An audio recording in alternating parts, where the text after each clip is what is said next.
اتل ما اوحی الیک من الكتاب واقم الصلاة ان الصلاة تنہى عن الفحشاء والمنکر ولذکر اللہ اکبر واللہ یعلم ما تصنعون. آپ جس کتاب کی آپ کی طرف وحی کی گئی ہے اسے پڑھ کر سنائیں اور نماز قائم کریں کہ نماز ہر برائی اور بدکاری سے روکنے والی ہے اور اللہ کا ذکر بہت بڑی شے ہے اور اللہ تمہارے کاروبار سے خوب باخبر ہے. بسم اللہ الرحمن الرحیم الحمدللہ رب العالمین وصلی اللہ علی محمد وآلہ الطاہرین ولعنۃ اللہ علی اعدائہم اجمعین الی قیام یوم الدین. موضوع گفتگو وہ موارد یعنی وہ جگہیں کہ جہاں واجب نماز توڑنا جائز ہے. سب سے پہلے جس مورد کا ذکر کیا جا سکتا ہے وہ یہ کہ جب بھی جس نماز پڑھنے والے کو شک ہو دوران نماز کہ اس وقت نماز کا جاری رکھنا یا اس جگہ نماز کا پڑھنا میری موت کا سبب بن سکتا ہے تو اس پر لازم ہے کہ اپنی جان کو بچائے اور وہاں سے نکلے. فرض کریں کہیں آگ لگ گئی یا یہ کہ چھت گرنے کا خطرہ ہے یا زلزلہ آ رہا ہے یا کوئی اور خطرہ ہے تو ایسی صورت میں واجب ہے کہ اپنی جان کو بچائے اور یہاں نماز کا توڑنا جائز ہے. اسی طرح سے کہیں کسی اور اگر نقصان کا خطرہ ہو، مثال کے طور پہ ہاتھ ٹوٹ سکتا ہے،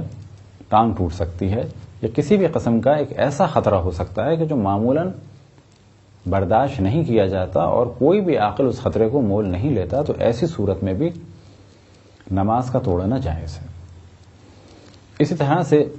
کسی اور شخص کو بچانے کے لیے، کسی کی جان کو بچانے کے لیے نماز کو توڑنا جائز ہے. اور اسی طرح مال کو بچانے کے لیے، البتہ اس مال کی ہو اہمیت. مثال کے طور پہ کسی کی گاڑی جا رہی ہو، موٹر سائیکل جا رہی ہو، بائک جا رہی ہو، سائیکل جا رہی ہو اور وہ دیکھ رہا ہو کہ میری گاڑی یا یہ سائیکل یا بائک کوئی چور لے جا رہا ہے تو اس کے لیے جائز ہے کہ اپنی نماز کو توڑ دے.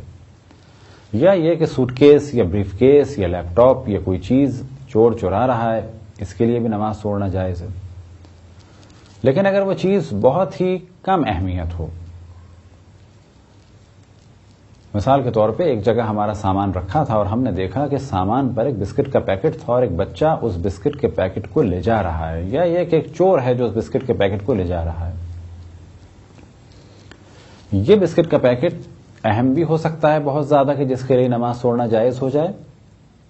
یا ایک پانی کی بوتل اہم بھی ہو سکتی ہے جس کے لیے نماز توڑنا جائز ہو جائے، اور غیر اہم بھی ہو سکتی ہے. فرض کریں کہ سفر طویل ہے اور ہمارے پاس سوائے اس بسکٹ اور پانی کچھ نہیں ہے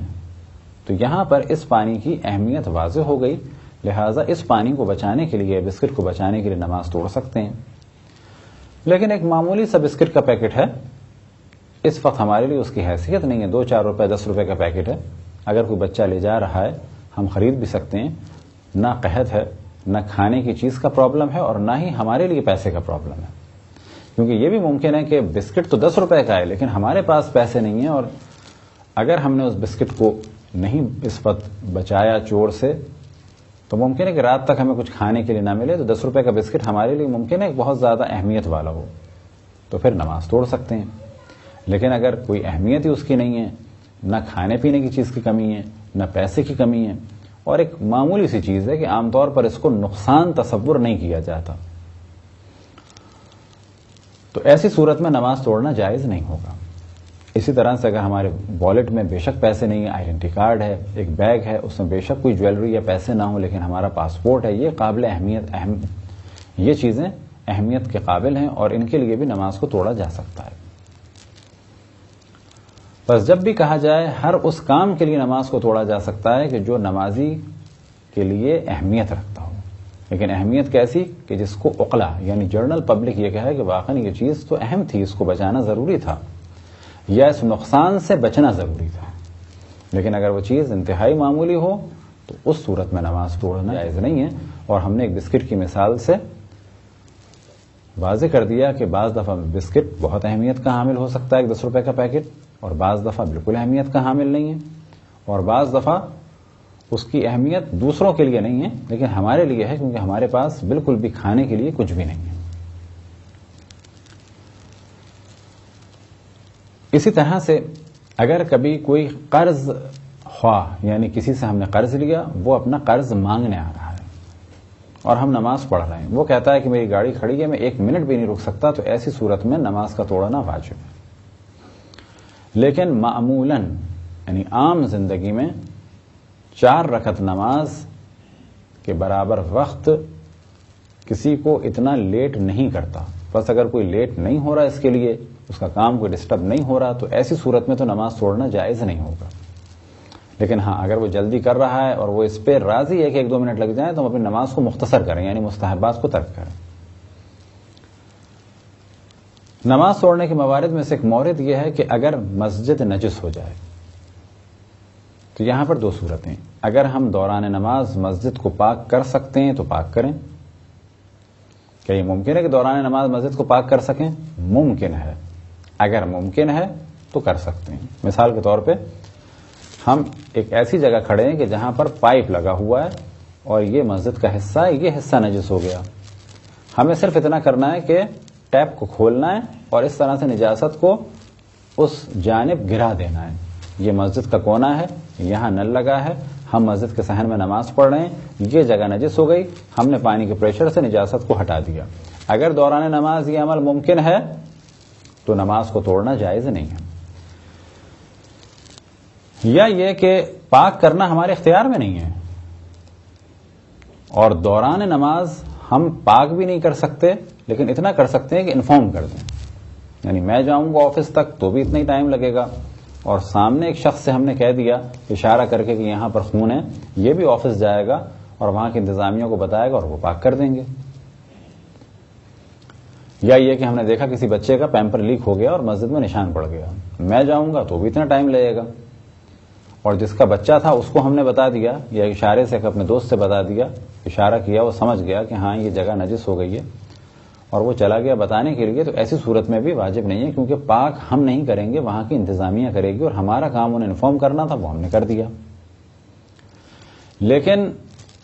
اگر وقت زیادہ ہے اور پاک ہمیں ہی کرنا ہے تو واجب ہے کہ نماز کو توڑیں اور مسجد کو پہلے پاک کریں۔ لیکن اگر وقت کم ہے اور ہم یہ جانتے ہیں کہ اگر مسجد پاک کریں گے یا وہ جگہ پاک کریں گے تو ہماری نماز قضا ہو جائے گی، تو ایسی صورت میں پہلے نماز پڑھیں اور بعد میں مسجد کو پاک کریں۔ اذان اور اقامت کی اہمیت کا اندازہ اس مسئلے سے بھی لگایا جا سکتا ہے کہ اگر کوئی شخص اذان اور اقامت کہنا بھول جائے اور دوران نماز اسے یاد آئے کہ میں نماز سے پہلے اذان اور اقامت بھول گیا ہوں، تو اس شخص کے لیے جائز ہے کہ نماز کو توڑ دے، نہ کہ واجب ہے، جائز ہے کہ نماز کو توڑ کے اذان کہے، اقامت کہے اور پھر نماز پڑھے۔ لیکن اگر کسی شخص نے جان بوجھ کے اذان اور اقامت چھوڑی اور وہ نماز میں مصروف ہو گیا،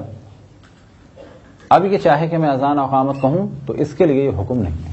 فقط یہ بھولنے والے کے لیے ہے۔ یہ تو تھے چند موارد کہ جہاں پر نماز توڑنا جائز ہے۔ اب سوال یہ پیدا ہوتا ہے کہ جہاں پر نماز توڑنا ضروری تھی، جیسے کہ جان بچانے کے لیے، مال بچانے کے لیے، آبرو بچانے کے لیے، ایک اہم نقصان سے بچنے کے لیے، مسجد کو پاک کرنے کے لیے، اب اگر ہم نے نماز نہیں توڑی اور نماز پڑھتے رہے تو کیا یہ نماز صحیح ہے؟ تو جواب یہ ہے کہ نماز تو صحیح ہے، لیکن ہم حرام کے مرتکب ہوئے۔